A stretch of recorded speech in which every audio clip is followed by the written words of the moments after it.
I welcome you all for an introductory session on cloud computing. So here actually I'm just going to take cloud computing as per the syllabus of Anna University CS8791 cloud computing. There will be continuous sessions on this. So the objectives of that syllabus is to understand the concept of cloud computing, appreciate the evaluation of cloud from the existing technologies, to have knowledge on various issues in cloud computing, to be familiar with the lead players in cloud, to appreciate the emergence of cloud as the next generation computing paradigm. This is the objective which is given in the syllabus as per the 2017 regulation. So the unit 1 comprises of introduction, definition. This is what is this syllabus. So which we will see one by one as sessions. So the textbooks mentioned in the syllabus are this Gail Hong, Jeffrey C. Fox, distributed in cloud computing, and Rittinghouse, John W. James, cloud computing implementation. These are the textbook covers for reference, which is available as ebook in it. And these are the reference books which is given in the syllabus, and these are the covers of the reference book, and they are available as ebook and download as PDF. So we'll start with the introductory session of cloud computing. So first I just wanted to tell you about, now there are billions of users who are using internet today. So in that case, the internet computing needs HPC and HTC. So what is HPC and what is HTC? HPC is high performance computing and HTC is high throughput computing. Use of both HPC and HTC systems are good because in order to increase the system performance, speed, and many things. So if you want to use HPC, you have to emphasize on raw speed performance. Okay, the platform has been evaluated from 1980 to 2000. Massive number of portable computers and pervasive devices appeared in both wired and wireless applications. Since 1990, the use of both HPC and HTC systems hidden in clusters, grids, or internet clouds has proliferated. So if you see this, the speed of HPC system has been increased from gigaflops to petaflops from 1990 to 2010. So 1990, the speed was like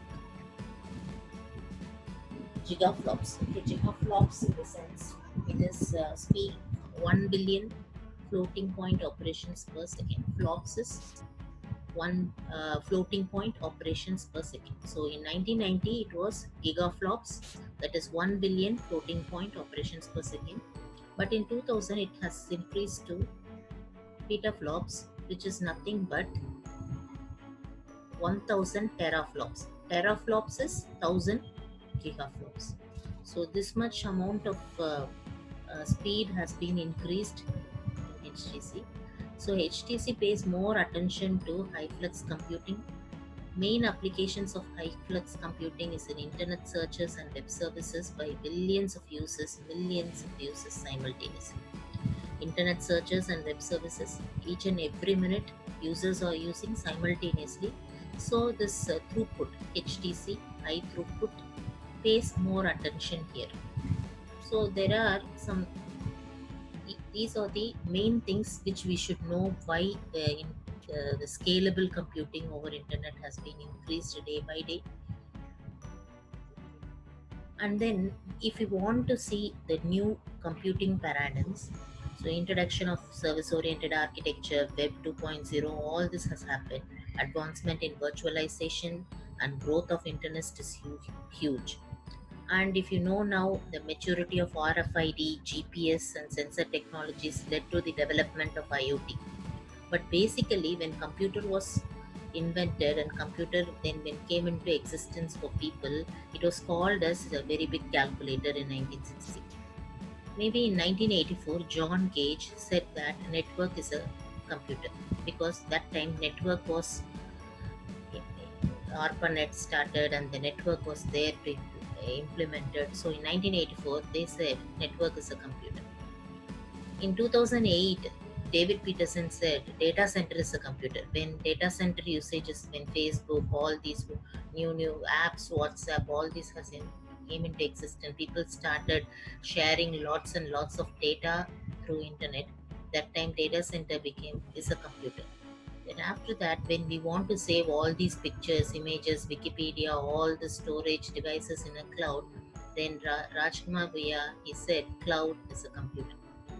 So these are the computing paradigms which from the day of computer, when it is made as a calculator and then it became as a network and all that, computing has been evolved in different paradigms.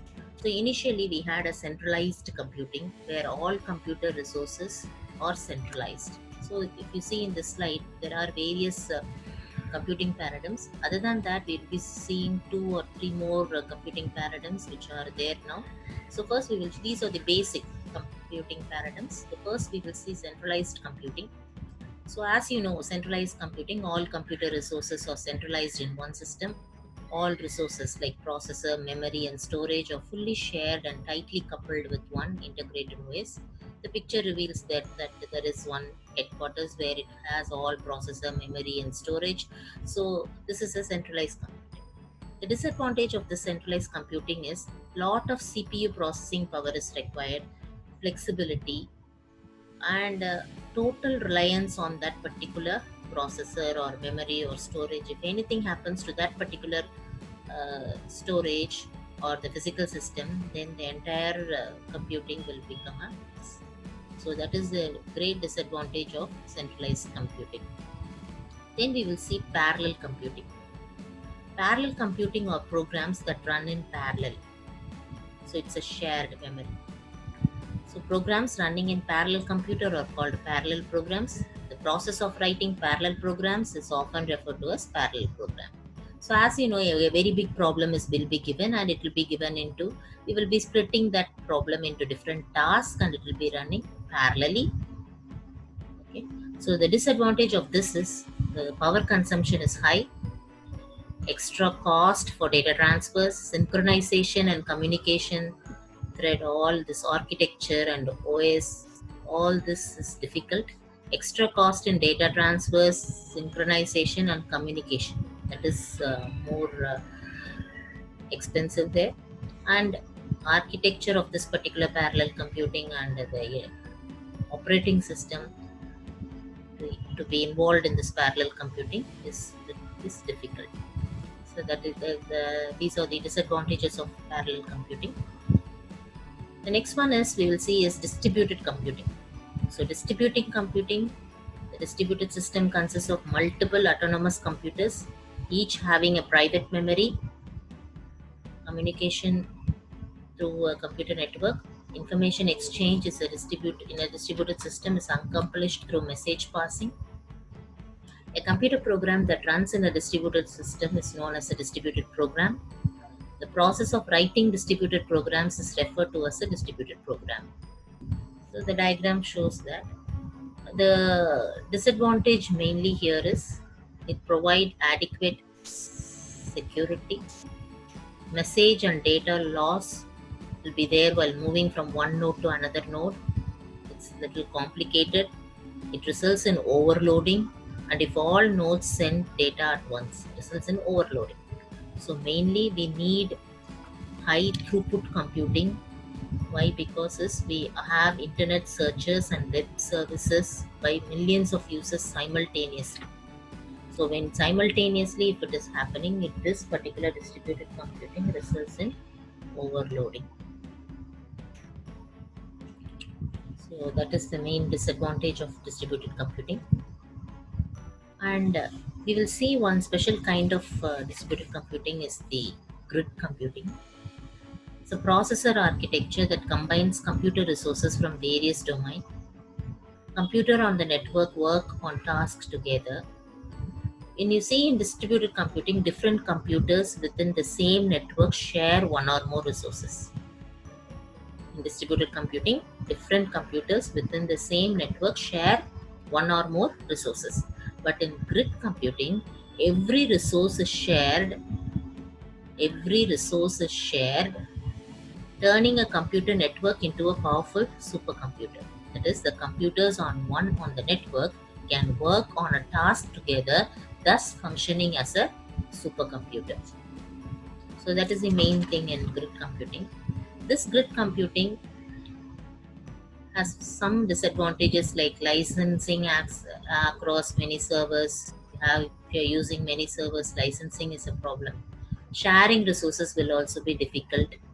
And main issues rely on security, flexibility, scalability. Because when you see in this diagram, the network computer grids, so many computers are connected. When you want to scale it, scalability, you need to increase more systems. Then automatically the resources, cost, everything will be difficult. So security also. So need to have a fast interconnect between a computer resource. So this will be not so much fast. So that is also one disadvantage of this grid computing. The next one is cluster computing. Cluster computing refers that many of the computers connected on a network and they perform like a single entity. So the connected computers execute operations all together, creating an impression like a single system. So it will be like the connected computers execute operations all together, creating an impression like a single system. All share a common home directory. So it is that is connected and it's called as a node. If you see in this diagram, so there is a node, all different nodes. So it will be working as clusters. So the disadvantage is too difficult to manage and organize large number of computers. Increased power consumption and physical space is required for this. More physical space is required, and there is a poor performance. So this is what our cluster computing is. So now that's why we go for cloud. So cloud, by the picture it shows all together, we put it into this sharing of resources, everything can be done in cloud. So an internet cloud of resources can either a centralized or a distributed computing system. Can be either centralized, can be either distributed, it can apply parallel or distributed computing. So it can be virtualized. So that is the main advantage of cloud computing. So the cloud applies parallel or distributed computing or both. Clouds can be built with physical or virtualized resources over the large data centers. They are centralized or distributed. Some authors consider cloud computing to be a form of utility computing or service computing. So what is utility computing? What is service computing? There are more computing paradigms there. So before going into this utility computing, we'll see what is concurrent computing first. So concurrent computing or concurrent programming refers to the union of parallel computing and distributed computing. So when you see in this picture, there is concurrent where task 1, task 2 are running concurrently in one place, and it can also the task 1 in one CPU, task 2 in parallel. And if you see this diagram, parallelly in different nodes the programming is done. So this is what concurrent computing is. So concurrent computing also has few disadvantages like overhead of scheduling, context switching, synchronization, and concurrent programs can run slower than sequential counterparts. So it will be little bit slower than the sequential counterpart. So there are some disadvantages in concurrent computing. And next one is ubiquitous computing. Ubiquitous computing refers to computing with pervasive devices. We also say, yeah, this is pervasive computing. So this ubiquitous computing refers to computing with pervasive devices at any place and time using wired and wireless communication. IoT is a networked connection of everyday objects including computers, sensors, humans, etc. The IoT is supported by internet clouds to achieve ubiquitous computing with any object at any time and place. The term internet computing is even broader and covers all computing paradigms over the internet. So ubiquitous environment, if you take, is to make life less complex and more intelligent. So if you see in this diagram, you can see a user can push to talk, electronic appliances control live streaming, group chat, gaming, many services. All this user is doing. So wearable technologies like smartwatches, all this are monitored through ubiquitous computing. But the thing is, the privacy and security concerns are there. Dependence on computer is more here. Expensive operating costs is there in ubiquitous computing. So any place, anytime, using wired or wireless communication, you can compute. So that is ubiquitous computing. So by this ubiquitous computing only, when the usage of RFID and all the sensors, when they developed, IoT came into existence. So when IoT came into existence, automatically wearable technologies like smartwatches, smart heart rate monitors, Google glasses, and electric appliances control, all this has been developed. So the usage of internet became more and more, and we need to save informations regarding that in the cloud also more. So that is what is supported by, all this is supported by clouds to achieve ubiquitous computing. So that is what ubiquitous computing is. Then one more thing is utility computing. Utility computing focus on business model in which customers receive computing resources from a paid service provider. So users actually, as a user, you will usually demand what? Network efficient processes, scalable memory and storage schemes, distributed operating systems, middleware for machine virtualization, new programming models you require, effective resource management applications. So all this you require. When you think about a business, you have all utilities like electric utility, water utility, computing utility, gas utility. All these utilities you take as a utility. So all this will be paid service. So all these are paid. You are paying for that when you are using your electric utility or water utility. You will be definitely paying. So all this focuses on a business model. So utility computing is one of the thing which is inside the cloud. Okay, so which provides services.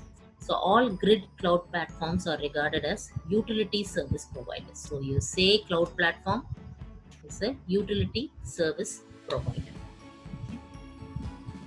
So trend towards utility computing. This future of HTC, HPC systems satisfy huge demand in computing power in terms of throughput, efficiency, scalability, and reliability. The system efficiency is decided by speed, programming, and energy factors. So when you see the computing paradigms here, web services, data centers, utility service, grid, peer-to-peer computing, cloud computing, all this technology converge together. Mainly it should be ubiquitous, reliable and scalable. It should be reliable and scalable, dynamic and discovery, quality of service should be there. And then if you see this HTC in business and HPC in scientific applications. So business model requires high throughput computing, and for scientific applications you require high performance computing.